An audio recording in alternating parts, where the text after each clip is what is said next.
Bonjour, hello everyone. I'm delighted to welcome you today. My name is Karina Lehoux, and for a third time, I have the pleasure of being your host for this Montreal Wood Convention, a very special edition named MWC Experience 2021. J'ai le bonheur de vous parler depuis Montréal, où on vous amène pour vivre cette expérience 2021, un rendez-vous organisé spécialement pour vous. This event unfolds in the beautiful city of Montreal and includes souvenirs of the good time we had at previous editions. Today, we're offering you a formula focused on your needs and concerns, and of course, adapted to the restrictions due to the pandemic. You will meet leaders of the wood products industry who, as panelists, accepted to share their take on what lies ahead for us over the coming months and years, starting from the assumption that the pandemic has brought some lasting changes into our lives and ways of doing business. Comment ce qu'on vit actuellement en raison de la pandémie a et aura un impact sur notre façon de vivre, de bâtir, de faire des affaires? Panelists we invited will address topics such as our way of working and living, as well as our way of building and doing business. Also, a major European producer will share his views on overseas supply for the upcoming years. Thanks to our invaluable sponsors, this high-quality event is offered to you free of charge. Merci aux précieux commanditaires grâce à qui cet événement est gratuit pour vous. En débutant par Western Forest, the main sponsor, as well as Bid Group, LBM Advantage, USNR, CP Rail, Boscus, Sunbird, OLMA, DK Spec, Boise Cascade, Fonds de Solidarité FTQ, and Hub. Get ready, everyone, for this very special 2021 experience. It starts now. Bienvenue tout le monde. Hi, everybody. My name is Rob Ruby, and I'm the Vice President of Purchasing and Operations at Western Forest. For those of you that don't know Western Forest, we're a major distributor and remanufacturer of lumber and panels, and we do business all across North America. We've also been the principal sponsor of the Montreal Wood Convention since its inception in 2013. And we're very proud to be a major sponsor of what you're about to see next, Montreal Wood Convention Experience 2021. So sit back, enjoy the proceedings, and we look forward to seeing you all in person in Montreal in 2022.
Bonjour à vous tous, mon nom est François-Philippe Champagne, ministre de l'Innovation, des Sciences et de l'Industrie du Canada. Il me fait grand plaisir de vous adresser la parole aujourd'hui à l'occasion du Congrès de Montréal sur le bois 2021. Depuis maintenant plus de 8 ans, le Congrès de Montréal sur le bois est le rendez-vous incontournable de l'industrie des produits de bois canadiens. This annual edition, which was created in partnership with the Wood Products Associations of Ontario, Quebec, and the Maritime Provinces, is the meeting place for manufacturers, entrepreneurs, producers, and buyers from the Americas and overseas to establish business opportunities, maintain business relationships, and be on the lookout for new market conditions. This event is also focused on networking, during which we discover the qualities of Canadian wood products, the expertise of companies, and technological innovation specific to our field. However, this year, due to the pandemic, this renowned meeting will take place virtually. This period we are all living in will certainly be one of transformation, which will give rise to new modes of operation and innovations. As Minister of Innovation, Science and Industry of Canada, I greet all the delegates, all stakeholders in the wood industry, and I can only underline your work and your contribution to promoting the Canadian products. Montréal est une ville merveilleuse, dynamique, et il est vital pour tout le pays qu'elle puisse accueillir un tel événement comme celui du Congrès sur le bois. Alors, je vous souhaite un excellent congrès et je vous dis au plaisir de se rencontrer lors de la toute prochaine édition du Congrès en 2022. Je vous remercie et je vous souhaite une très belle journée. Hi, everyone. This is Jeff Molson with the Montreal Canadiens. I just wanted to welcome you to your annual convention. Unfortunately, we're not doing it in Montreal this year like you have for the past 8 years. But I still wish you have a great convention online, virtual. We sure hope you're going to come back next year, and we'll accommodate you in one of the greatest cities in North America. So have a great convention this time. We'll see you in Montreal next time, and perhaps maybe even we could get you guys to go to a hockey game in March next year. Have a great time, and see you next year.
Hello, everyone. Thank you for joining us. My name is Karina Liu, and I'm very pleased to be your host for this 2021 experience. And finally, we are here together 2 years after we last met in Montreal. Today, on this virtual set, 4 panelists eager to share their perspective on the current situation in the industry. The central theme of the discussion is the short and long-term impacts, repercussions of the pandemic on the way we live and work, how we build, and finally, how we trade and source wood products. Halftime through the panel discussion, we will present an interview with Mr. Reinhard Binder. He will share with us a European perspective on the North American market and how European wood building technologies may impact the way we build. And of course, we will address some of the questions, I should say the numerous questions we received from you, and thank you for that. So here are the 4 panelists, starting with Andrew Goodman. He is the current President and Chief Executive Officer of the Sherwood Lumber. Andy joined the Sherwood, founded by his father, Bernard, in 1978, and became the Chief Executive Officer in 1990. Before joining Sherwood, he was an accountant working with many public and private companies on their taxes and tax planning. During his tenure at Sherwood, Andy has utilized his financial knowledge and has led the company from 10 associates located on the East Coast to where it is at today, a national wholesale lumber company with associates located coast to coast. Sherwood Lumber is founded on family values and motivated to grow its business alongside its people and partners. Andy, it's a pleasure to have you with us today. Would you like to say a few words to introduce Sherwood Lumber, please?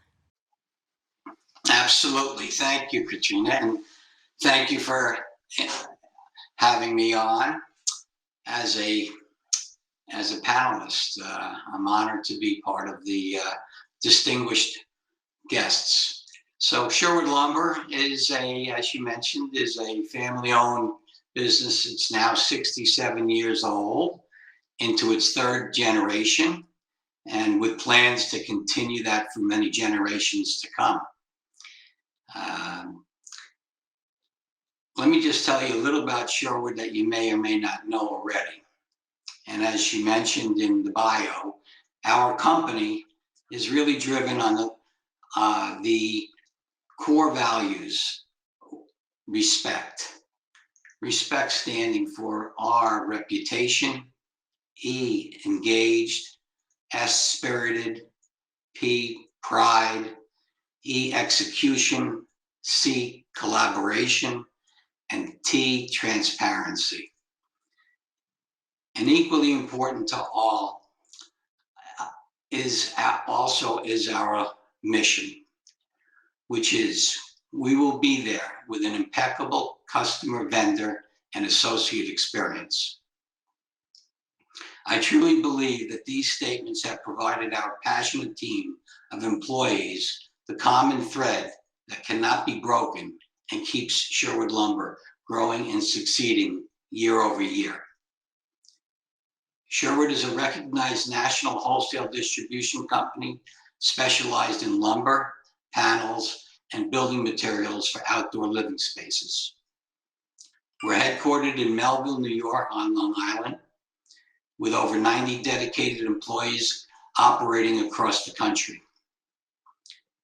Today, we operate out of 8+ strategically placed distribution centers across the country, serving over 2,000 different types of customers, from national accounts to mom and pop yards, industrials, and manufacturers in 48 different states. We pride ourselves in a world-class service to suit our customers' needs, from pieces to carloads of lumber and other building materials.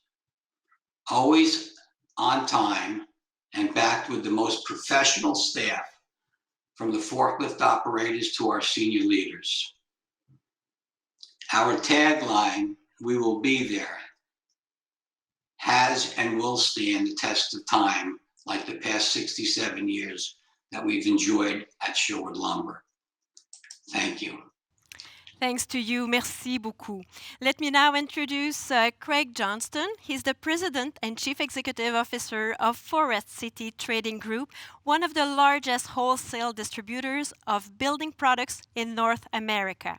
Craig has been with the company his entire professional career, beginning as a lumber trader in the organization after his graduation in 1981 from the University of Oregon School of Business. In 2004, he helped lead Forest City Trading Group's employees' buyout as they took the company private. Craig Johnston is currently a director of the board of Mosaic Capital Partners, a private investment firm in Charlotte, North Carolina. A few words, Craig, to introduce Forest City Trading Group? Thank you. I'd also like to thank the Montreal Wood Convention for today's discussion and putting this together. We were trying to get together last year in person and this year, but look forward to seeing everyone in the future. Forest City has been around since 1964. And as we mentioned, we took the company private and we're 100% employee owned. All of our employees own stock in the company since we went private in 2004. We consist of 11 trading companies scattered across North America and Canada, from the West Coast to the East Coast to the Southern US. Our companies operate in a decentralized model, but we centralize information services, HR, financing, transportation, and anything that will make us more efficient in the marketplace. We have 320 active traders around the United States. We have 60 trainees and interns. We hire and train 30 to 40 trainees and interns in our organization each year. And that accounts for well over 60% of our workforce since 2010. In 2004, we were about 95% of our business went into new home construction. We were selling lumber and panels into the building sector.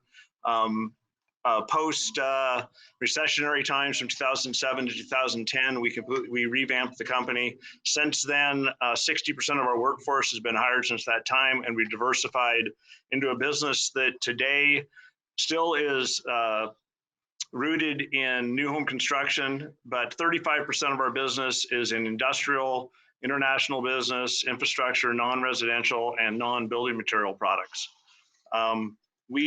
We have about 200,000 transactions annually, consisting of about 6.5 billion board feet in 2020. Our supply base ranges from the Canadian spruce business, which is about a 2 billion foot business for us. That's shifted over the last few years as Western Canada's production has diminished, and we've grown our footprint in Eastern Canada, where today that's about a billion foot business for us. The Western United States is about 1 billion feet. We do about 1.2 billion feet in Southern Yellow Pine lumber. That's a growing business for us as we have a footprint with 4 companies located in the South. Our non-industrial import business is also about 1.2 billion feet as we find products around the globe that bring into the United States, especially the last couple of years with the shortage in building materials. For us, as we grow our company and look for our 5-year plan moving forward, we're really focused on continuing to expand our platform into products that we currently are trading in the building material sector, but also in non-building materials related businesses, infrastructure, industrial, et cetera. And we're also expanding our footprint by using technology to enhance our business. We, especially in the last year, have seen that for us, the ability to improve transparency, efficiencies, and service in the supply chain is a place that we're extremely focused on. So I look forward to today's discussion. So much for being with us today, Craig. Let me introduce you to Kevin Edgson. He's the President and Chief Executive Officer of Ecom Timber Corporation, the second largest lumber producer in Eastern Canada. He is a certified public accountant with an economics degree from the University of Victoria and a master's in business administration from the University of Alberta. With over 30 years experience, Kevin has worked in British Columbia, Alberta, Saskatchewan, Ontario, and Quebec, holding roles in all facets of the forest products industry. He currently serves on the board of directors of the Forest Products Association of Canada, the Sustainable Forestry Initiative, FP Innovations, the Softwood Lumber Board, and the Binational Softwood Lumber Council. Kevin, it's a pleasure to have you with us. A few words about the Ecom Timber Corporation, please. Merci, and thank you, Karen. As you said, my name is Kevin Edson, and I've had the pleasure of leading an incredible team here at Ecom for the past 8 years. Ecom is an Eastern Canadian-based lumber producer, headquartered in Montreal with 7 sawmills and nearly 1 billion board feet of lumber, as well as an I-joist and a remanufacturing facility. We are a young company, but our roots run deep. Our mills have long been a part of the communities contributing to Northern Ontario and Quebec, their economic, social, and environmental development. Next slide, please. Ours is a turnaround and growth story rooted in a goal to be the best-in-class operator, employer, and corporate citizen. To do so, we recognize this is only possible by engaging, empowering, and relying on our employees, as well as our contractors and partners. This approach has been challenged by a pandemic for the past year, but remains the essence of who we aspire to be as a relational company delivering quality products from a certified and sustainable resource. Thank you. Thank you very much. Merci. I would like now to introduce our next guest, Kees de Jager. He started his forest products industry career in 1995 with Macmillan Bloedel. In 2002, Kees founded Hunter Consulting, delivering award-winning market development and wood promotion programs. In 2008, he was engaged to lead the Binational Softwood Lumber Council. And in December 2018, he was appointed President and Chief Executive Officer of the Softwood Lumber Board. SLB investments have generated more than 6 billion board feet of incremental demand for softwood lumber in the United States, helping shift the market preference from carbon-intensive materials to sustainable wood products.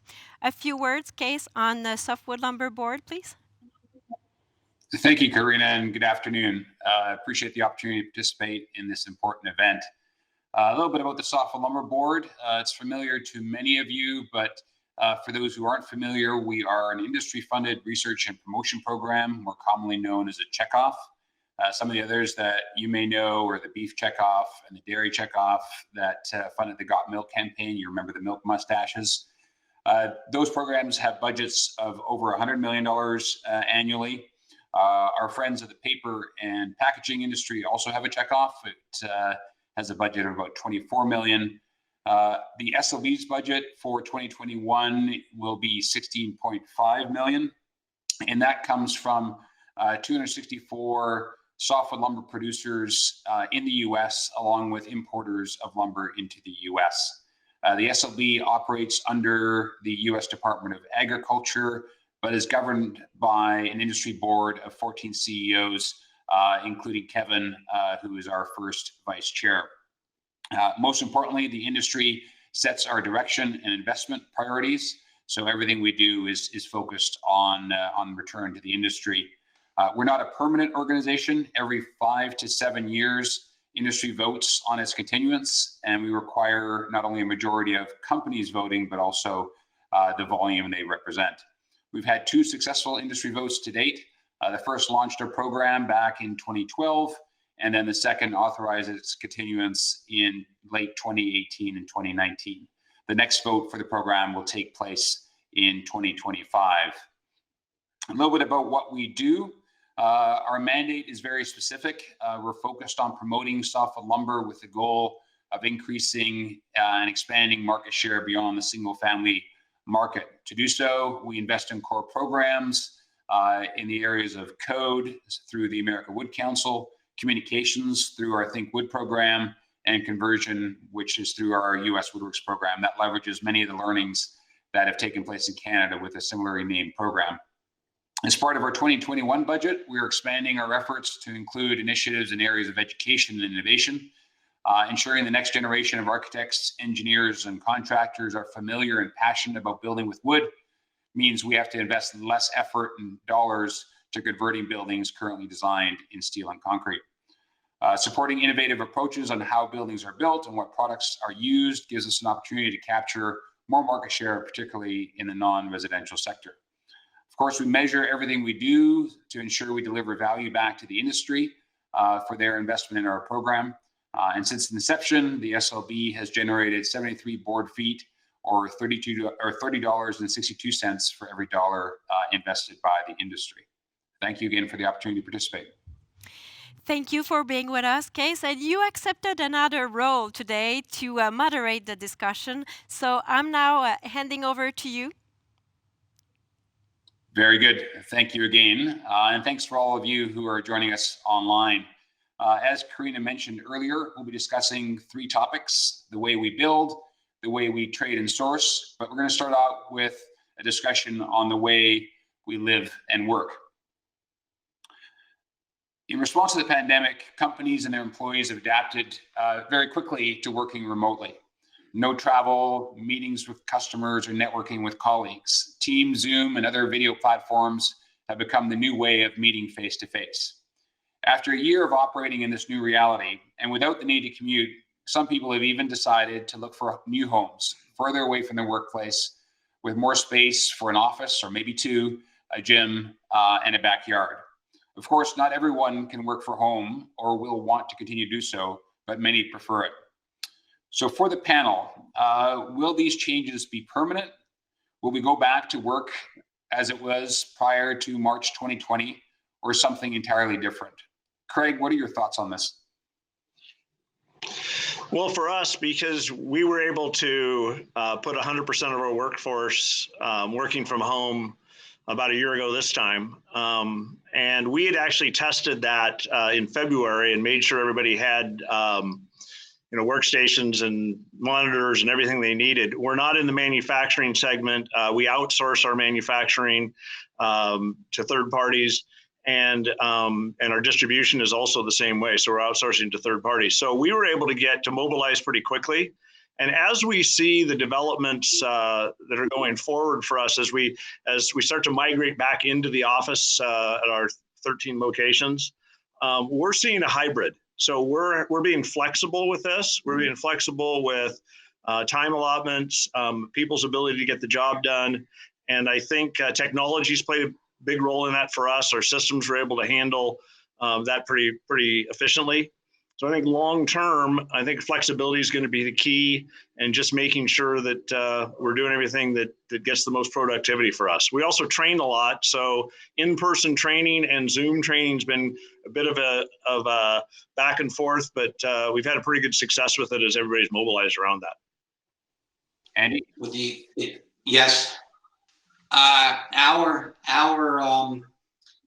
return to work has been staying at home since about a year now, with the exception of those essential workers who are the yard workers and the drivers who did.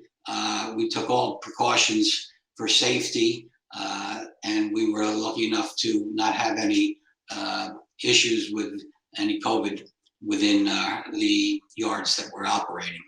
The future, as we adapted and we were more excited over the idea that we were able to improve many ways of our internal communication through these new platforms, established in certain ways more productivity around the workplace. So at this point, we haven't really made any determination how we're going to go back to work, but permanently we're going to see for sure a shift with more people at home, with more flexible scheduling and less required face-to-face work. And managers and the organizations will have to embrace the idea that it's not a requirement to have to sit and see your fellow workers perform their tasks, as long as we all are productive in getting the results that we're looking for. Interesting. Are you finding that some of those managers are having a challenge with that part of it, the ability to measure an employee's performance while they're working remotely? I think at the end of the day, there won't be really a way to measure the coming and going and the activities that are performed on a remote basis. And you'll have to give that up for the sake of the measurement of just what are the results that your KPIs or your objectives are. And that means the freedoms that are granted while you are working at home will be a benefit. And as many say, they are working equally or more at home due to the fact that it's just a few steps away. It's more convenient at different times of the day. So it's just not the routine of showing up at 9 to 5 or whatever. So I think you're going to just have to give up that whole idea of how you really measure that performance versus, having watched somebody sit at a desk versus not watching them at all. Sure. No, that's a good point. Kevin, you're obviously in the manufacturing side of the business, and which has a whole host of other requirements around it in terms of being on site. How are you finding the current period and your forecast on the transition of your teams? Thanks, Case. I think there's two elements to our business. Obviously, on the manufacturing side and the forestry side, the folks have to be on site and work, and that's driven to a lot of protocols and efforts in terms of the health and safety of the workforce and our contractors and our partners. In terms of the support services, I think we were quite flexible before, and I'd echo what Craig and Andy have said, that it's more likely either a continuation or an extension of both a hybrid flexible program. The one place that I guess there's two elements. One is we hear very clearly from our workforce a desire to reconnect. And we need to balance that with the health and safety of the people that work at the company. But the second is that we find that the work with young people, developing their careers, and training and onboarding new employees is very difficult to do on these platforms. And I think we look forward to getting back to being a more in-person relational company, at least on those elements. But the technology has clearly enabled an ability to do a lot of things remotely that we might have thought in the past wasn't possible. Yeah, very good. And relationships are so key. So particularly for Craig and Andy, your connection with customers is more direct. Do you expect to be back on the road, or have your teams back on the road as soon as they can interact with customers, or will it be again similar to your office teams as a hybrid approach in terms of the interactions and engagement with them? Well, I can take. Go ahead, Greg. Yeah, well, for us, I think we'll have a hybrid approach. I think we'll still be using some Zoom. We're so entrenched in our business as a relationship business, as I think everyone is. And so those relationships take years to develop. And so I think we'll be our industry face-to-face meetings, seeing sawmills and production, seeing the customers, understanding their needs. I don't think that'll go away. In fact, I think we'll gradually get back to normal, and within a few years, I think we'll be full bore traveling and seeing each other again. Very good. Andy, did you have any thoughts? Yeah, much the same with what Craig just said in terms of the relationships, the importance of it all. We have road salespeople who go out presently. They did return to work after a period of time to go see face-to-face in certain places. I believe that the show and tell part of their time spent on the road demonstrating products through the technology and through the change that we could deliver to more people, more information, more efficiently through the technology. That would be a way for the future to provide customer education. However, as Greg said, there's no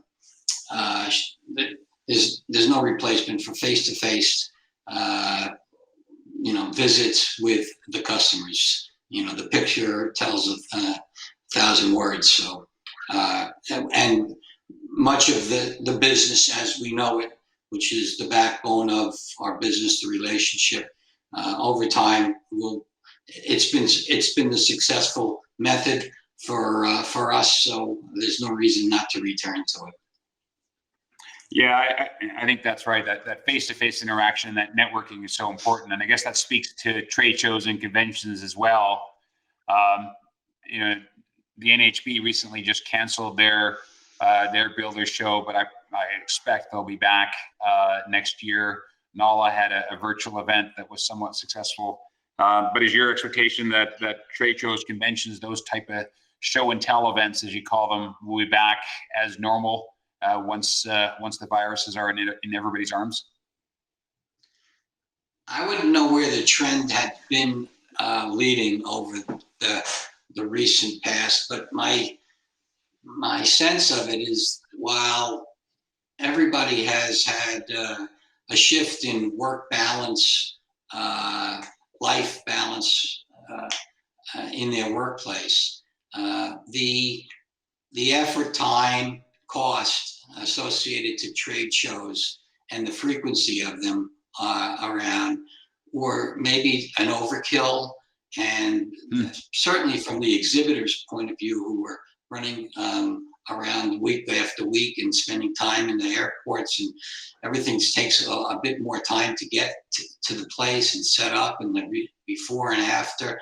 It really, I heard often that it wasn't as productive as they'd like it. So maybe there'll be less of them with hopefully more of an impact, and a continuation of these kind of virtual conventions and or trade shows as we will. Interesting. Thank you for that. Kevin, did you have thoughts on industry trade shows, conventions, those type of events? I think the two other gentlemen speak to a point, which is the relational nature of the business that we have will always warrant, or at least draw a desire for face-to-face interaction, the networking, the building of that relationship. Ours is an incredible business. The amount of transactions that are agreed on the, effectually a handshake with paper to follow is unprecedented in the marketplace. And you can't do that simply developing relationships on platforms or telephones. Having said that, I think the flip is the educational component or the training component of trade shows. I think we've seen through electronic platforms and the like that those have been very effective. And so what we may see is more of that element of the trade show showing up electronically, but the networking element of it, the building of the relationships, I think that side will continue. And there's a desire amongst the participants to be that way. Yeah, thank you for that. Craig, anything to add on that topic? No, not really. I think we covered it.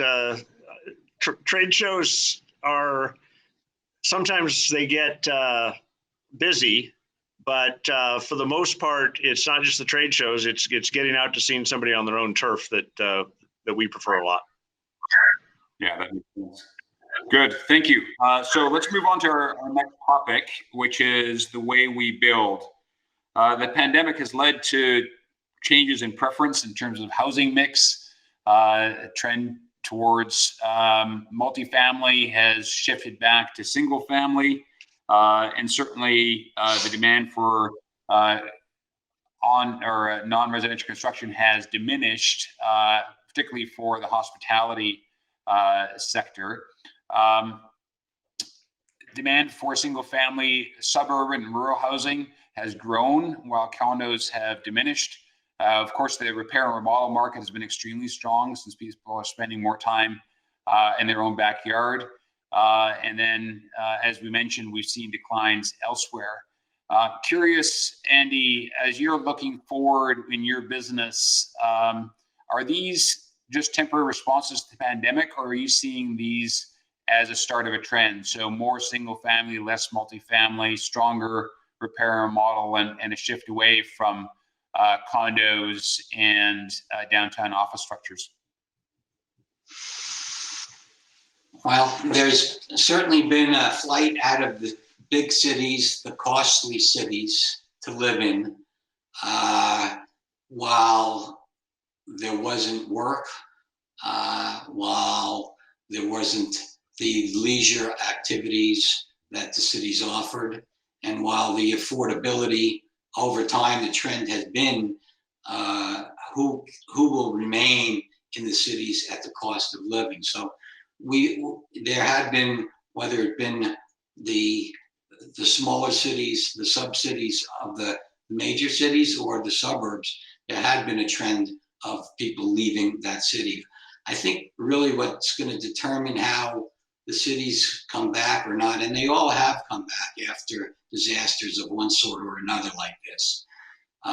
So it will take its time, and this one may take longer, particularly if the large corporations have found that the remote workplace is an effective, efficient means for both the employee and the employer.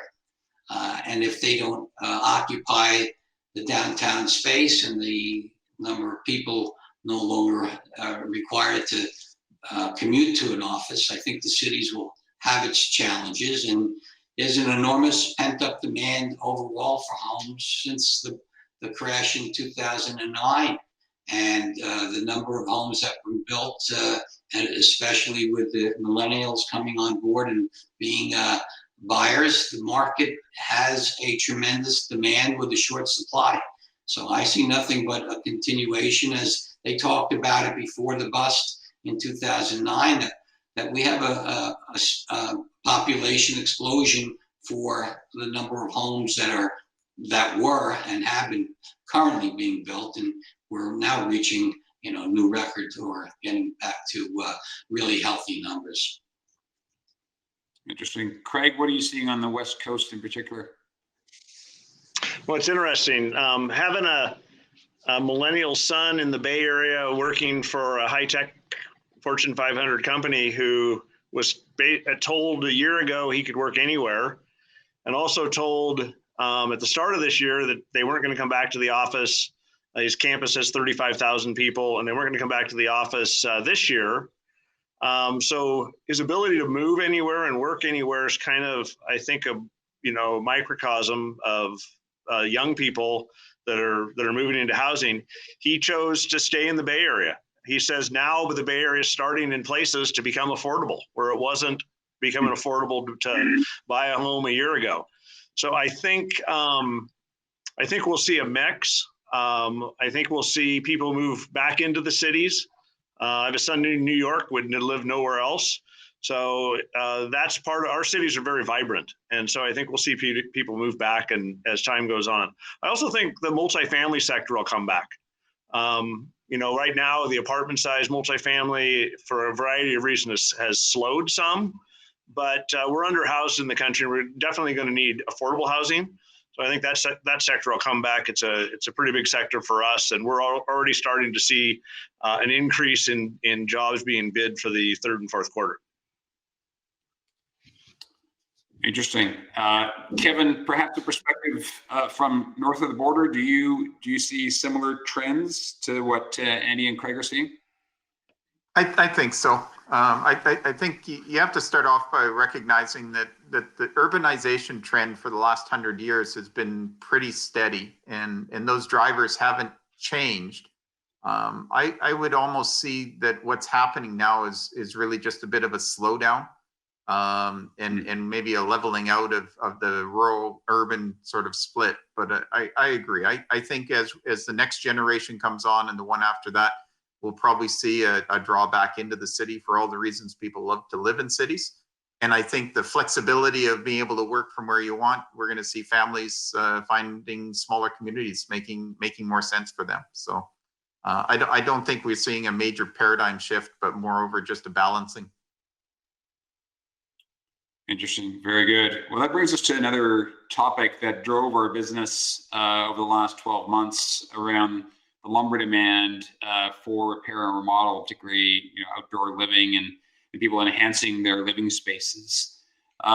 Where do you see that segment going in 2021 with vaccines rolling out and getting people getting out there beyond their own backyards again? Kevin, do you want to touch on that one? Well, I think it was a godsend last year in terms of the R&R market really spurring on demand for building products in general. And I think we have to accept that at some point those job jars start to get, if not empty, at least they've pared down some. The offset on that is clearly what we're seeing now, which is an increase in actual home builds. I think R&R has always been a really steady part of our business. And I think, quite frankly, the past year has shown a lot of people what they're capable of doing, either directly themselves or through contractors. So it's a robust part of the market. It'll probably not be as robust relative to new home build in the coming years, but I don't see it waning in any way. Interesting. Craig, what are you seeing from your customers in this space? Yeah, I would agree with Kevin. I think we may be coming into summer slowing down a little bit in it as people kind of get back out and go to Disneyland rather than build a fence. But for the most part, it's pretty steady.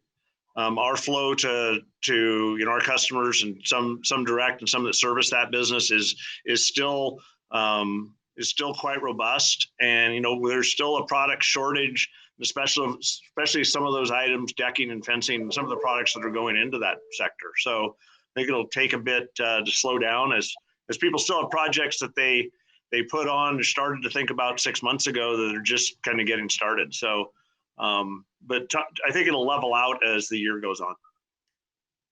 Yeah. Andy, are you seeing anything different on this? Much of the same. The trend had already began before the pandemic in terms of having the repair and remodeling trend going higher each year. Number of outlets of certainly the big boxes have been growing, and the attraction to the marketplace for the regular homeowner to do some of the projects at home been stimulated from their educational platform. So it will be a continued rise over time. This shot in the arm of staying at home, having money, disposable income, having to school kids at home, have to work at home, having to have leisure at home, all required a little bit more space or a little nicer space. So that was a necessary part of the upgrade. But over time, maybe we won't call it a boom, but well, as houses age and repairs are needed, that marketplace will always be around. And certainly as our country grows in number of homes and homeowners, it will be a continued, maybe not boom, but a good business. Very good.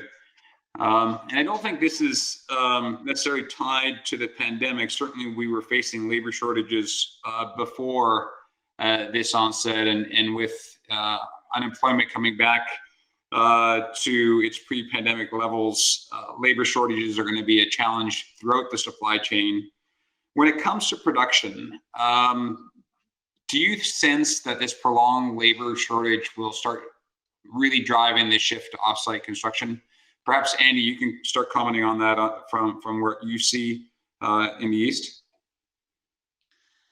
So, the labor shortage, certainly after the fallout of the Great Recession, where many workers just stopped working and never came back to work, and the shortage or lack of interest of young potential candidates to join that marketplace wasn't particularly supported so well. So at the end of the day, we're short in skilled labor for sure.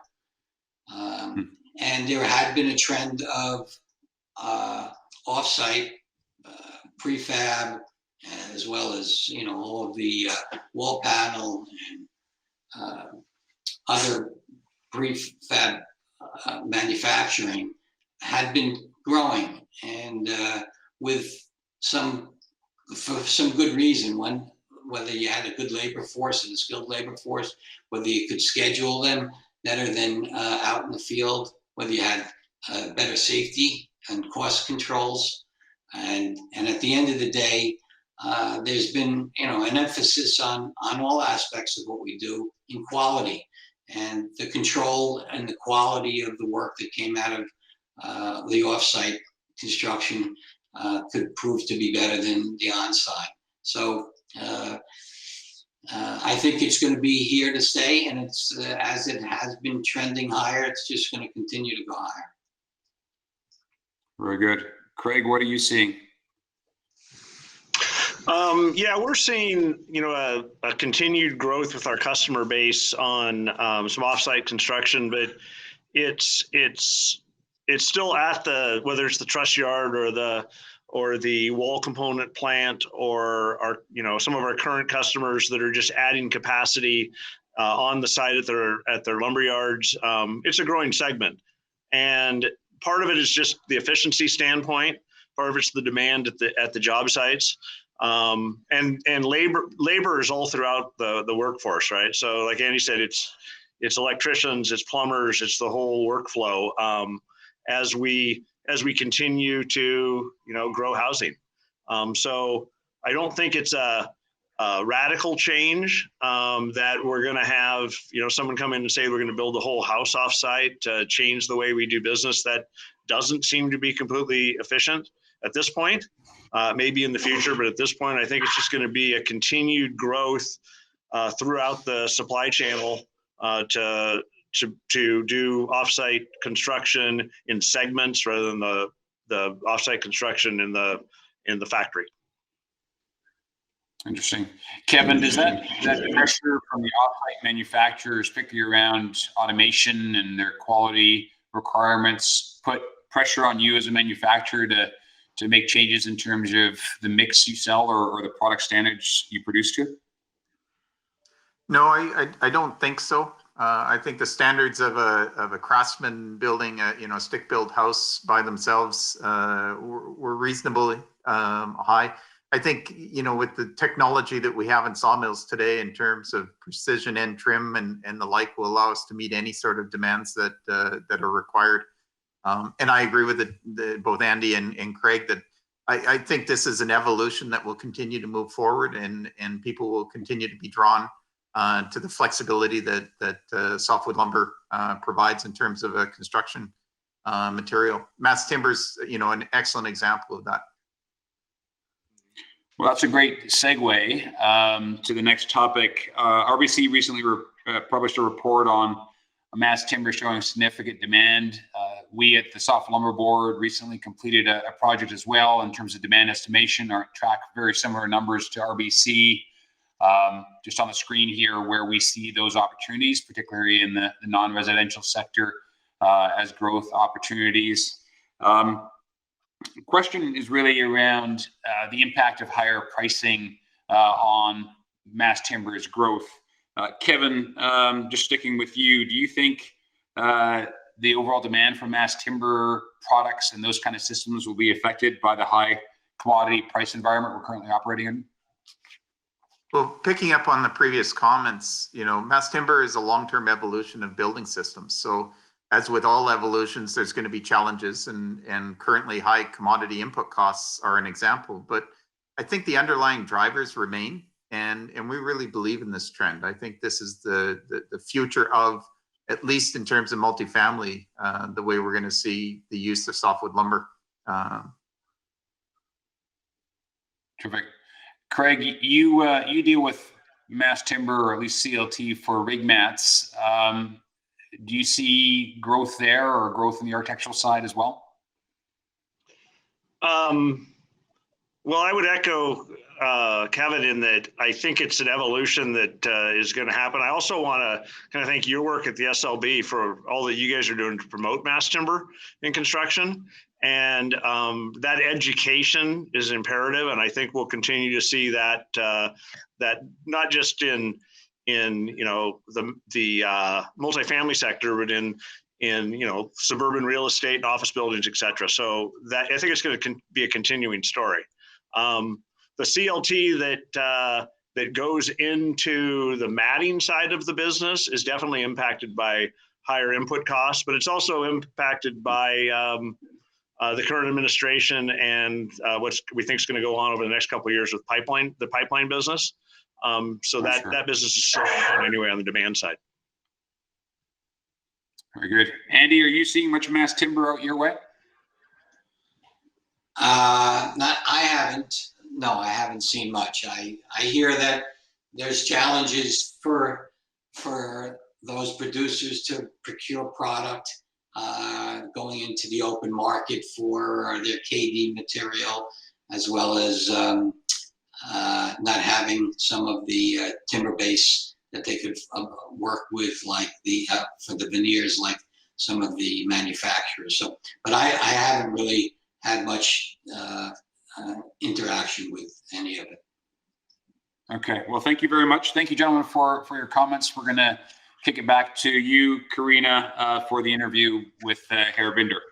All right. Thank you, Case, and thank you, everyone. So great discussions. And we'll move on to a third topic in a couple of minutes. But for now, we want to explore a European perspective on the North American market. So Mr. Reinhard Binder of Binder Holz will share his views on the role of the European wood in the U.S. market and on the European experience in terms of mass timber construction. The interview was conducted a few days ago by Sven Gustafsson, the Montreal Wood Convention event director. Let's watch this. Okay, so let's go. So my name is Sven Gustafsson, and I'm the event director of the Montreal Wood Convention. I'm here today with Mr. Reinhard Binder, the owner and CEO of Binder Holz. Thank you very much, Mr. Binder, for taking some time to be a part of the Montreal Wood Convention. Thank you for inviting me, and it's a pleasure for me. Yeah. So first of all, I would like you to tell us a little bit about your company. And I know that there have been a lot of changes in your company the last few years. So could you please explain a little bit about your company, what you're doing, and where you're located? Our company was created in 1950 by my father. I'm the second generation working, and the third generation, my nephews, are just working with us. And so we started very slow in the 60s with a small sawmill, and every time we just thought about to make finished products. You know, in the first years it had been only a planing mill, and then in the late 80s with the multiply panels, then glulam beams, and then CLT. And we always has been one of the pioneers in Europe for creating new products, and also pellets, also energy. That means that everything by producing sawn timber, also the bark, is reworked to finished products. And this we step by step we started then outside Austria also with the sawmill in Germany. And then in 2015, with the 2 sawmills in Finland. And then in 2018, with the 3 sawmills of Klenk. And at least now with the 2 ex-Klausner sawmills in Liveoak and Enfield. Well, as we all know, North America is going through a boom in construction right now. And in 2020, the imported volume grew from 3.5 in 2019 to 5 million cubic meter in 2020. And I saw that FEA, one of the main forecasters, recently estimated consumption in North America would grow by 10 million in 2021 and an additional 3 million in 2022. The question is, of course, whether Europe has the capacity to supply even more to the United States and at the same time supply other markets in Europe and elsewhere. What is your feeling? My feeling is that we are not able to deliver much more volume like we're doing in these days, because the European market is such as empty I've never seen before the last 40 years. Is on the other side, the US market is booming, but on the other side of the world, in the far east market, like China, you know how the consumption of food products are rising up, and especially if you see in this time, Chinese went to Europe, went to eastern part of Europe to buy logs, but also for other materials, like for the packaging industry, we are completely without lumber. It's incredible how they are asking for every quality of lumber. Finally, I would like to move on, and you already mentioned the new construction methods with wood, CLT, and glulam. And I understand that those are really successful now in Europe. Do you have a feeling of how much market share that type of wood construction has taken from concrete or steel in Europe? We had been in a very low percentage part of the concrete or steel production in the past. But if I see now, also from governments to push the wooden construction from Italy on to Switzerland to Austria, Germany now. I've seen yesterday the new rules now to push the CLT or wooden construction as well in Sweden, in France too. So if you get from this low percentage to 10%, it's such a high quantity that that I'm not sure how we are able then to fulfill this demand. For sure, we have enough lumber again from the sideboards, you know, from the packaging lumber and so on. We have again a lot of optimizations, but at the end, you see just now the demand from, I think it has been doubled the last 5 years only in Germany, or doubled in France as well. Yeah. And if I see in the northern part of Europe, in Sweden, how they are pushing the use of wooden construct, it's really incredible dynamic in these products. I guess we're talking of now millions of cubic meter going into that sector. I think it's possible. Yeah. I think this may be the reality. Well, thank you very much, Mr. Binder, for this interview. Of course, next year we hope to see you in person in Montreal, but thank you very much for taking time with us today. Thank you also, and have a nice day. Thank you. Thank you for this interview, and thank you to Sven for interviewing our special guest from Europe. Quite interesting to hear his perspective.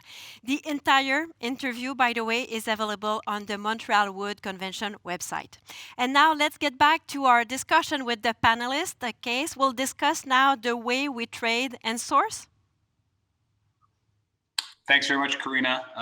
Obviously, the increase in demand induced by the pandemic, pent-up demand overall, and lower interest rates in the U.S. has created pressure on the full supply chain. And the question really is, I think the first one in terms of where is the wood going to come from? We heard Herr Binder's comments that Europe is unable to increase significantly. What are your reaction to his comments, and what other sources of supply do you see? Craig, you're a significant importer and have your finger on the pulse of the global markets. Are there opportunities for other sources to meet the growing opportunities in the U.S.? I think I would agree with Mr. Binder in terms of European supply and global markets. There was a beetle kill log issue in Germany, and a lot of those logs did end up in China, but they're not today. They're keeping those logs internally for production because of the global market demand.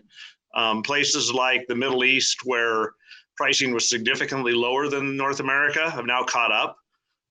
So pricing has caught up to the U.S. marketplace in terms of demand. There is new construction going on in Europe, mostly some places, in Eastern Europe, Czech Republic, Belarus, some of those areas are increasing demand. Also, the Russian log export ban is going to have some issues on log supply for China, as they have that growing appetite. But we'll probably see more supply out of Russia from a lumber standpoint globally. What's that mean for North America? Well, we just saw a new mill in the south open up, I think about 300 million feet this week.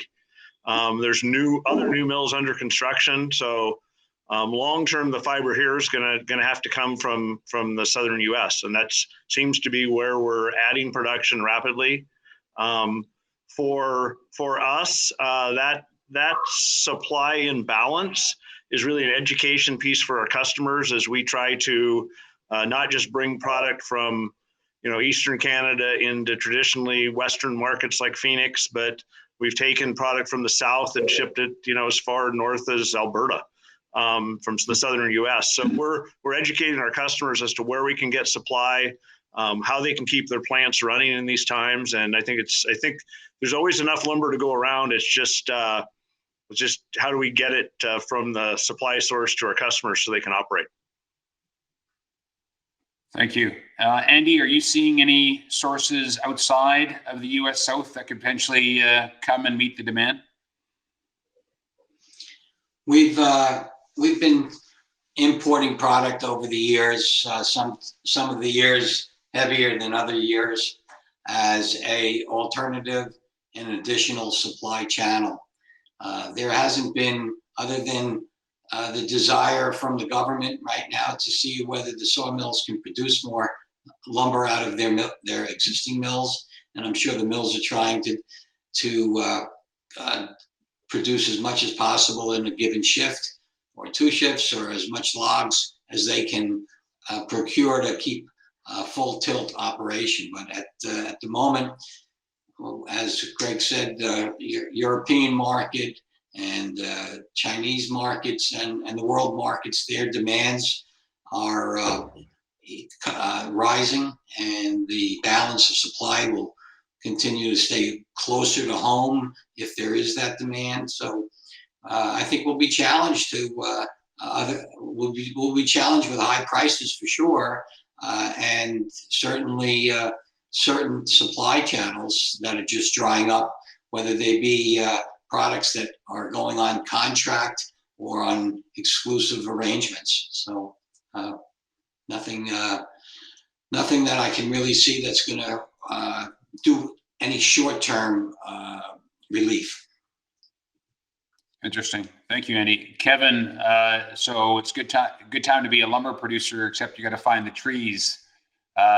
Any signs from where you sit on where those trees are going to come from? No, in terms of the Canadian context, all of the sawlog quality fiber is pretty much allocated. I think at best we'll see, modest incremental improvement over time, just as we improve the process and recovery of lumber out of logs. But there isn't a large basket of sawlog quality, and I'm very definitive in that. In as much as there are areas that there is additional cut, but we're looking at low grade quality lumber or logs, that might be more attuned to biomass or pulp applications or hardwood. So we're really pretty much tapped out from Canada. It's clear that the U.S. market is desiring more lumber than is available domestically. We've seen a repositioning of lumber sales from overseas into the U.S. market, and that's still not enough. So I'm not really sure where the additional fiber is going to come, but we do need to be cognizant of the fact that the supply that we have, we need to ensure it continues to flow, and make sure that what we don't do is find ourselves dealing with substitution.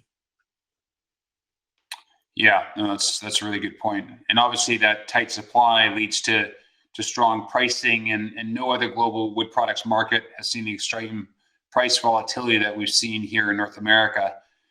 We've heard some folks voicing interest in having a different structure around contracts, monthly, quarterly, even annual contracts, to try to provide some more predictability.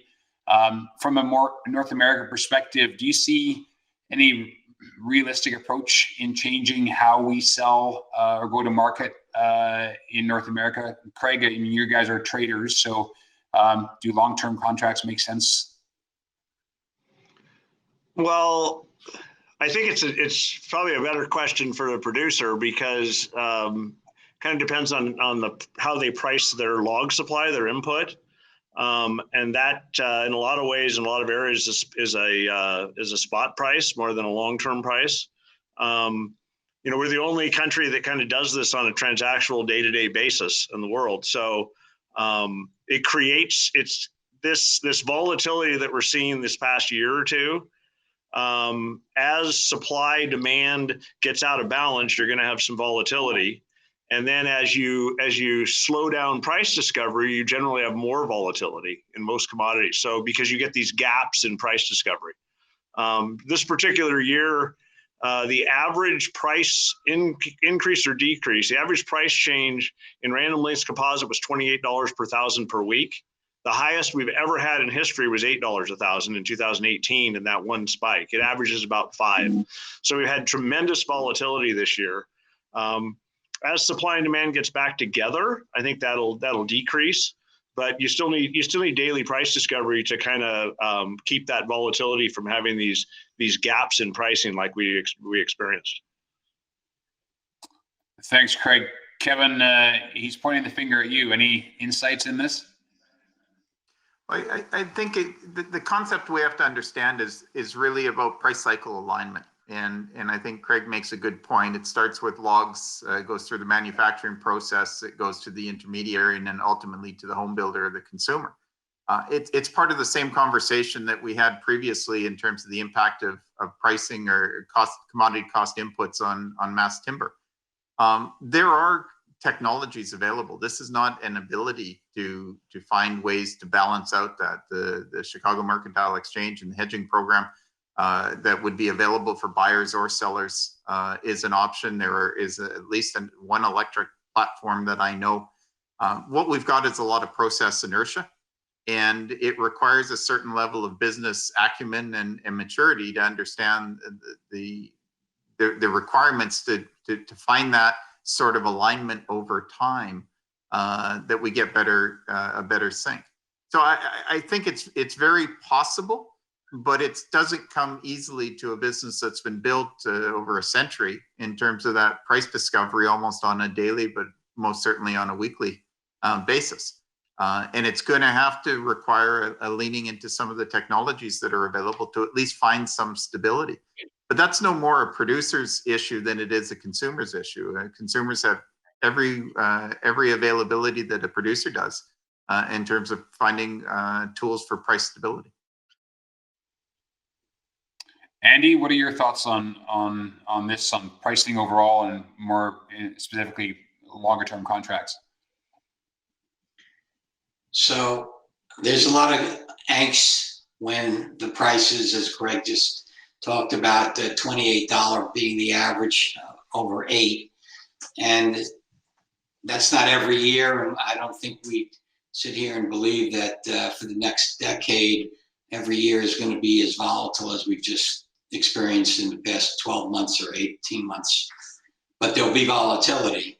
And we've been dealing with that as part of the U.S. market from day one, but not to the extent of the volatility that we've just been experiencing. So my take is that right now it's a focus on everybody's plate as a result of if they own too much or they own too little, and they have orders that they have to fulfill, and they're on the wrong side of the equation.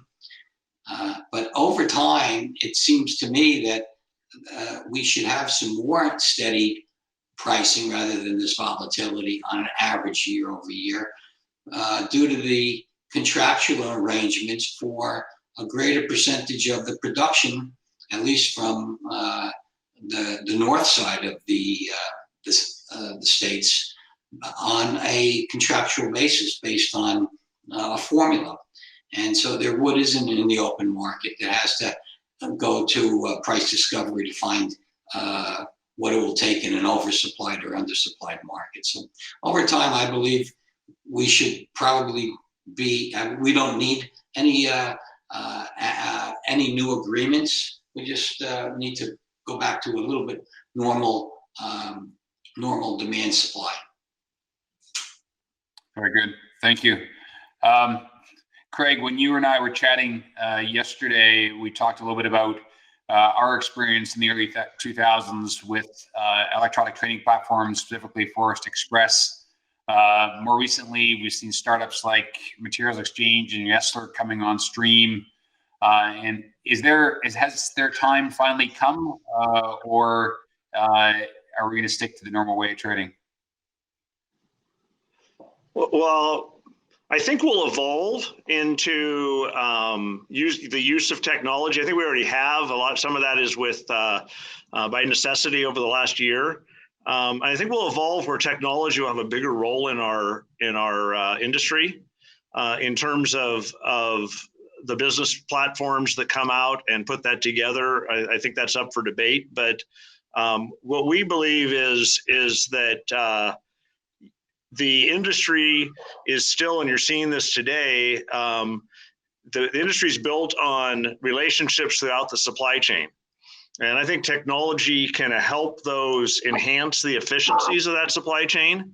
And it can help us be more efficient on a one-to-one basis for B2B. I don't think we'll get to many on an auction market with the products are too diverse, the supply chains and relationships are too tight.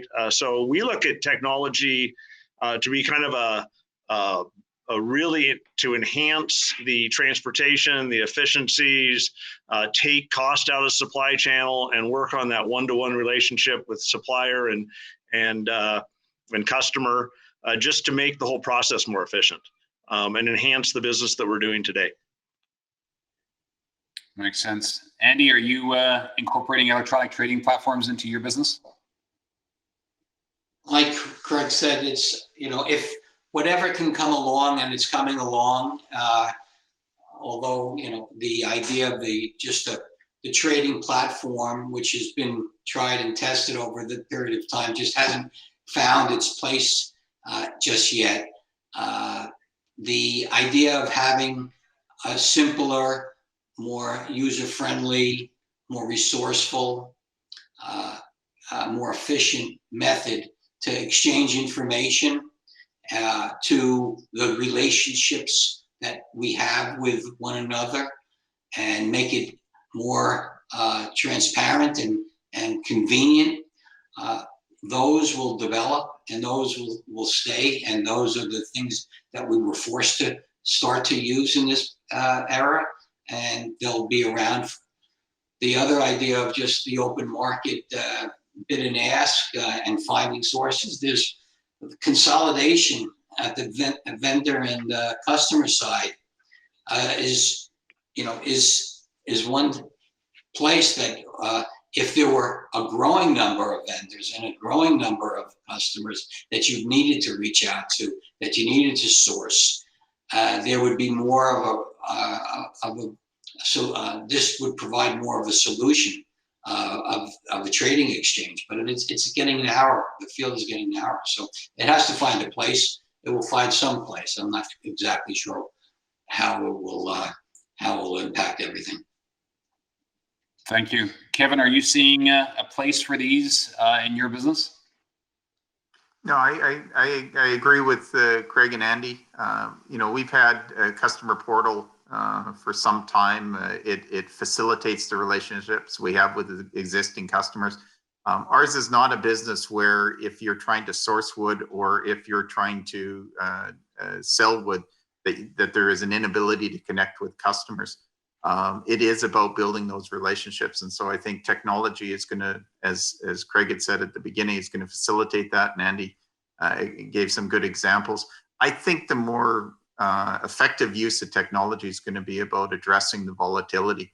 And again, helping those that have existing relationships or like mind in terms of what they're looking for, perhaps find ways to bring some price stability. But I don't see it as supplanting the personal relationships. And quite frankly, I think we'd lose something if we did. A lot of this business is not tied on the price. It's tied on the service that you provide from manufacturing all the way through to the end user. And that's a people element. Service delivery, ensuring people get what they need, when they need it, where they need it, at the time they need it, is really not something you're going to do electronically. Excellent. Andy, Craig, and Kevin, thank you very much for your insights. I'm sure our audience appreciated the discussion. A couple of takeaways from my perspective before we go to audience questions. Seems to me fiber supply, high prices, and the tight labor market will remain a challenge, but one that can be addressed through innovation, creativity, and delivering really the right value proposition to our customers and prospective employees. The demand and opportunities for wood will continue to grow. The entire supply chain will need to adapt and be responsive to those changing needs in the marketplace to ensure it maximizes the benefits. And as you as panelists have noted, the way we work and live and trade in 2021 and beyond will be impacted by what we've experienced and probably enhanced by what we've learned over the past 12 months. To me, the future is bright. I think there's no other industry I'd rather be in. And all signs point that the 21st century will be the century of wood. Karina, with that, back to you. I love it. The future is bright. I love it. Thank you so much, Case. And to all panelists, it's such a pleasure to listen to you and hear your perspective. And you all accepted to enter the game of answering many of the questions we received from participants. And we got many, actually. So we'll break the ice with the first one. And I'll turn it on to you, Andrew. What do you think a fully vaccinated post-COVID world will look like for home renovation demand? And for each question, I'll mention who brought the question to you. This one comes from Rob Ruby from Western Forest, the main sponsor of this event, by the way. So your take on this. Thank you. Rob, thanks for sponsoring and thanks for the giving me the tough first question. We did talk a little bit about the home remodeling, repair business, the boom that we've experienced. So the idea that this will continue year over year in a renovation to the demand that we've just experienced, I don't believe that will continue. There will be a spillover for sure. There are projects still underway, projects on the drawing board, and there's an interest, and there's a cost savings as well for many people. So they will replace some of their now home activity business, whether it be home office or whether it be education or whether it be leisure, that will remain at home rather than going to the places that they were there before. So over time, it will kind of look like where we were before all of this, but probably a little bit more focus on the fact that there'll be more time spent at home due to the fact that I think we all believe that the remote workplace is a business that we're going to be in for the rest of our lives. Interesting. Thank you for your comment on this question. The next question will be for you, Craig, and it's coming from Bob Giroux from Sunbird. The question is, what are you predicting will happen to demand and pricing once North America has a handle on the COVID issue? Wow. I don't know if I can predict pricing. That's a good one. Well, I think we've got a very robust economy, and in North America, and housing demand just isn't strong in the United States. It's strong in Canada, and so it's really going to depend on supply. The getting everyone vaccinated and getting people back in the workforce will help on the supply side.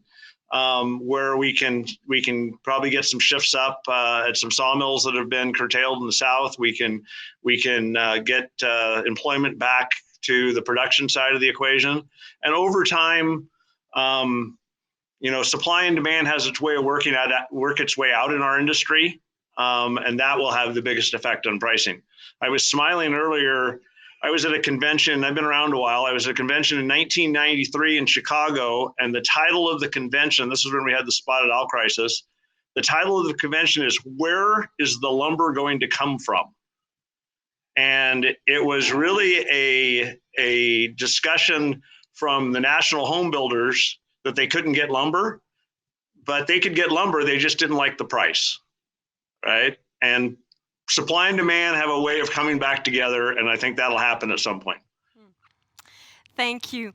The next question comes from Christy Lennox from Interfor, and I'll turn to Kevin for the next one. So what are the forest and wood products sector planning to do to increase the participation of people from diverse backgrounds in these industries? I think that's a really prudent question today. The fact is, the industry today struggles with recruiting in its entirety.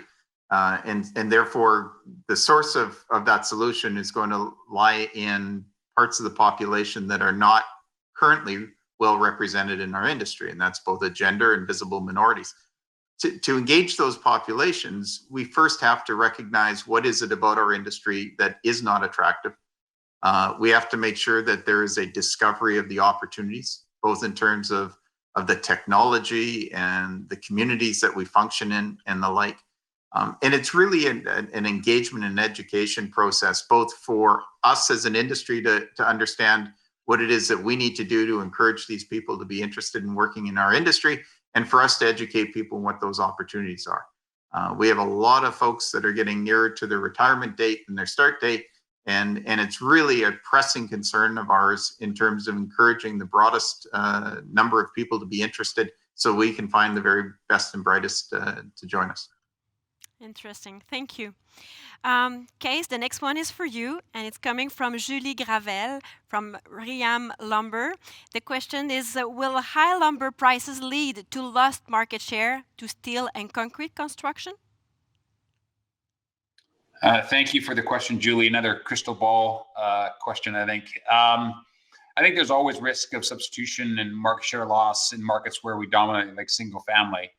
But I think also we have to realize it's not just about price. Converting your normal process from wood to steel or concrete is much more complex. It requires changes in trades, design, and scheduling.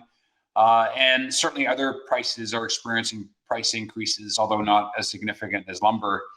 Our sense is that those will continue to see price increases for steel and concrete, especially as the economy opens back up. And there's lots of talk about infrastructure bills in the US, which will lead to increased demand for those materials. So as I see it, we need to sell on the value of the products we produce, not just on price. And if we do that, we can not only maintain the market share, but grow it. Thank you, Case. The next question comes from Joel Winters from Middle Atlantic Wholesale Lumber and Building Materials. Craig, I'll turn to you for this one. Is the physical investment by Canadian and European producers in the U.S. driven by access to fiber or access to the market itself? Oh, it's definitely at this point been access to fiber. The Canadians, the Western Canadian integrated sawmills have access to markets in North America for 50, 60 years. But the fiber basket in BC has diminished dramatically. And at least in the short term, there's not new fiber coming. And so their expansion into the US South has been getting access to that fiber and a very low cost fiber at that. So Southern Yellow Pine logs increasing in price has not happened yet. And until we get production, it probably won't for a while. So it's definitely been a fiber play. Thank you. And Joel Winters had another question, and this one I will ask you, Andrew, your opinion on it. It's a long one. Eurofiber has come and gone in previous cycles, and given the relative nature of global markets, what is the most important factor that will move the current Eurofiber wave away from the US market? Good question. It's come ashore in the times that our price was competitive and in certain cases at a higher price than the other markets that the Euro wood was serving. At the end of the day, the America-US economy is the largest, biggest consuming one. So there's always going to be a place for them to bring wood ashore. Whether they're happy with the return will be a different story. And over time, everybody's happy with the return, I assume, at the mill side with record pricing that we've had. It will always stay at record pricing. So as the European market continues to rebound and grow, and the US market continues to grow, it'll just be the bidding war to bring product into the US at an equal or better price than what they can do in their local marketplace. But in many cases, the larger manufacturers want to have a market in various places around the world. So they'll stay in markets, whether they're getting exactly the return that they would like. They'll ride it out for the long term. All right. Thank you, Andrew. Kevin, this next question comes from Raymond Wang from Western Export Corporation. Can Canada increase its annual allowable cut? And can Eastern Canada compensate for some of the lost production in the West? I think that's a fairly easy question to answer. And Eastern Canada cannot compensate for the reductions that Western Canada has experienced given their pine beetle epidemic. Eastern Canada has pretty much tapped out the sawlog quality. There will be incremental improvements that are based on improvements in technology. But there is not additional supply, untapped supply that's going to materially change the supply out of Eastern Canada. All right, thank you. Case, the next question is for you, and it comes from Olivier Corbeil from Arbeck. How will mass timber construction develop in the high lumber price environment? Good question. I think we discussed this, or the panelists discussed this a bit earlier.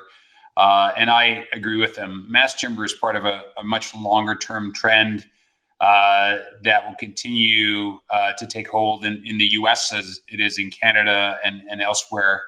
And price is a factor, but it really is about other benefits that mass timber provides in terms of the design of the building, efficiencies, so cost savings in construction, and incremental value that the developer is able to achieve for his or her project. Not to say they're not barriers, but they're not price. It's more around insurance. One of the challenges that we're working on now with insurers in the U.S. is insurance rates related to fire risk. Certainly contractor knowledge, the ability of contractors to install and maximize the efficiencies brought about by mass timber, and then reliability of supply, which is improving, and I think will certainly improve over the coming years. All right, Case, another one for you. This one from Kevin Miriam from the Maritime Lumber Bureau. How will the Softwood Lumber Board modify its promotional programs to adjust to a new situation? It's a good question, and I think we're no different than the panelists in terms of learning from the past 12 months to do things differently and more efficiently. Certainly our training programs and education programs can be delivered much more efficiently online, and we've discovered they can be just as effective as the face-to-face. So our programs, Think Wood and Woodworks, are shifting to a hybrid model where intense education is provided online, but networking events will be in person. And then similarly, I think there's obvious things about travel, being much more diligent about using Teams and Zoom and other tools like that for that 1 hour meeting that you used to travel 2 days to go to. And so I think we'll do more with less, and I think that's exciting. And then overall, we've adapted and we continue to adapt our strategy based on what we see as shifts in the marketplace. And those of you who are interested in seeing that, it's available on our website, softwoodlumber.org. We just released our 2021 to 2025 strategy document and invite you to check it out there. The next question comes from Chad Furley from BPI Lumber Engineered Wood. And Craig, this one is for you. Where do you see the I-joist LVL LSL studs rimboard market heading for the next 5 years? Again, the crystal ball. The crystal ball. Well, that's an interesting question. It's continued to grow in a lot of those. That's a lot of items, but in single family housing and multifamily housing, it's been a difficult price environment for that, given the price of plywood and veneers. A lot of those products have had a difficult time catching up on that pricing. But long term, I mean, it's a growing. It's an engineered wood, and the use of it and the acceptance and the way it's moved into our marketplace has consistently grown, and I think it'll continue to grow. It's here, and it creates a lot of efficiencies in the supply chain. So I think it'll continue to grow for us. All right, thank you. Given this one is for you, it's coming from Anthony Lawley of the IV Group. What impact will the current labor shortage have on your businesses? What are you doing to attract and retain the best talent? Has international recruitment been part of the discussion? So as I said earlier, we probably have more employees closer to their retirement date than their start date. What we've had to do is be very proactive in terms of our engagement, engaging the broader population as an industry, not just as an employer or individual company, introducing younger people or parts of communities that don't necessarily have a history joining our industry so that they understand what those opportunities are. We've also gone overseas. We've been recruiting foreign workers through the federal program and have welcomed them into our communities. I think the other thing that's really unique to our business compared to other employment options that are available in the North is just the flexibility in the family related work environment that we have and the flexibility that we can show people. So it's really a matter of, as I said before, education to us in terms of what's required to encourage people to come and join us, and quite frankly, us educating people what those opportunities are. All right. Craig, the next question comes from Blake de France from Joe Scan. What effect will the recent Russian ban on exported logs have on North American lumber prices? I don't know exactly the effect on lumber prices in North America because it's a shift of fiber. But it'll have an effect on some log prices from an export basis from into China, as China has been the leading recipient of exported logs. And we'll see how Russia can ramp up their processing on lumber. And a lot of those, they're also talking like in some regions, they want to have that product kiln dried, which they don't really have the capacity for that yet in Russia. So, supply and demand over time, finds its way. But short term, Russia doesn't have real capacity to supply product into the U.S. in any substantial capacity. I mean, they will over time. We're starting to see some of that, but that takes a while. So from a global perspective, there'll be Russian products that make their way to Europe more in a finished product, which in turn could change pricing somewhat. Thank you. Andrew, the next question is for you, coming from Glenn Meehan from GDS Lumber. Will the new U.S. administration change anything to the U.S.-Canada trade dispute?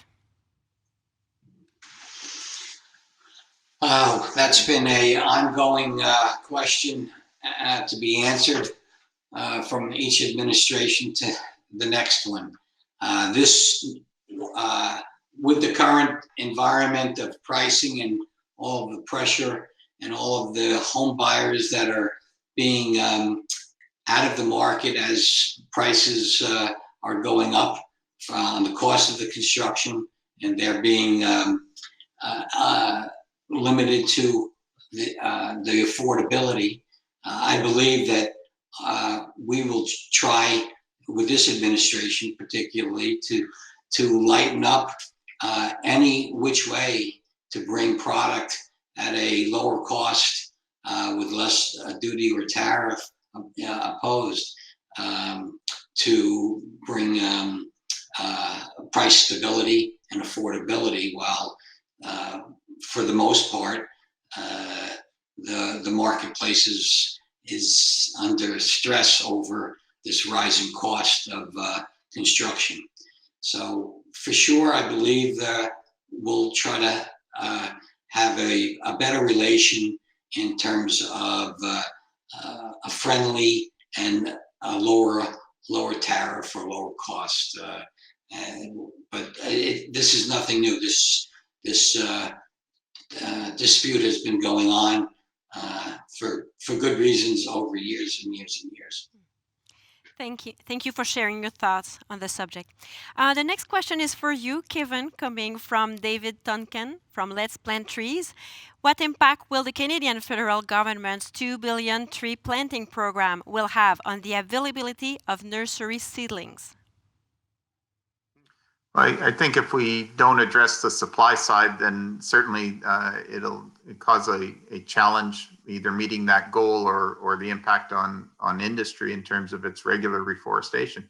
Having said that, that $2 billion tree program is spread over 10 years. And so there is time for us to see a supply response to fulfill both the federal government's mandate and the industry's commitment in terms of reforestation. All right, thank you. The next question for Andrew is in 3 parts, Andrew, and it's coming from Bob Giroux from Soundbird. How can the supply shortages be addressed? Will there be new production in North America? What do you think needs to happen in order to get the supply-demand more in balance? And when might this happen? We've been struggling with the idea of that the world demand for our products are in short supply. The demand exceeds it tremendously. New production, as we mentioned, will be coming on, whether it be in North America, which Greg mentioned that just this week we started new production, and I assume and hope that we see more manufacturing. Whatever the manufacturers can do in terms of having additional manpower, which has been somewhat curtailed some of their ability to produce more and bring more product through the pipeline.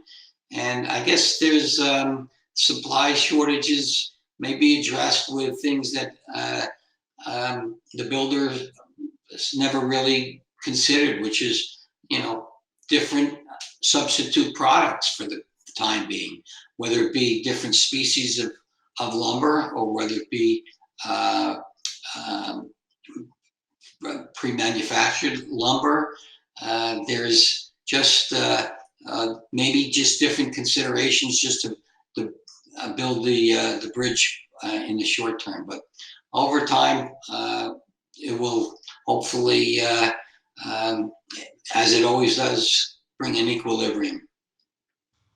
All right, thank you, everyone. I'll move to the next question. We got many from all these participants. And this question, I would like everyone to give us your input, maybe starting by you, Andrew.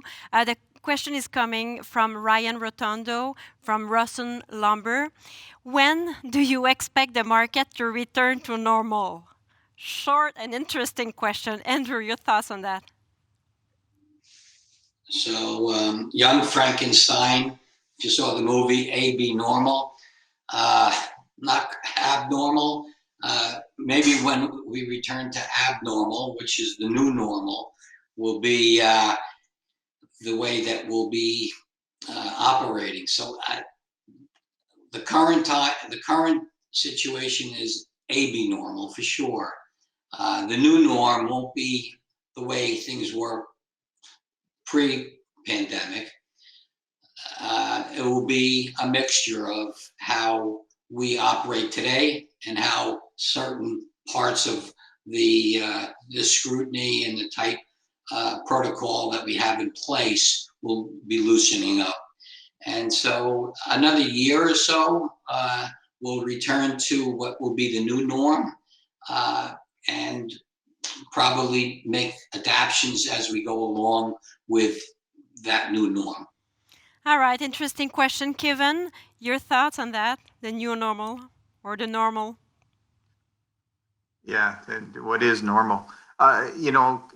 In a commodity business, we are price takers, which means, speculating on where it goes doesn't come with any ability to drive it in that direction. I have the same access to the same pundits that are writing the same information around housing and multifamily and the like, and they're seeing a good run through 2021 and 2022. I don't see any flaw in the logic that's there. I think we've got a demand that is really trying to make up for a long-term deficiency, and supply doing its very best to try to keep up. So I don't see a return to what might have historically been more normal performance or demand-supply balance in the foreseeable future. Thank you, Kevin. Craig, your thoughts? Well, there's an old trading adage that goes, when everyone thinks the same, usually the opposite happens. So it could be when we least expect it. Thank you. And Case, what do you think?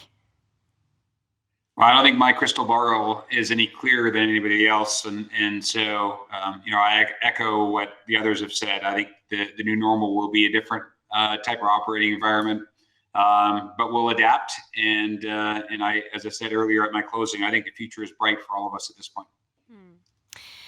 Thank you so much to the four of you. It was quite interesting to have you live with us, share your perspective. I want to start a thank you to send my thank you to you. Merci beaucoup pour votre participation.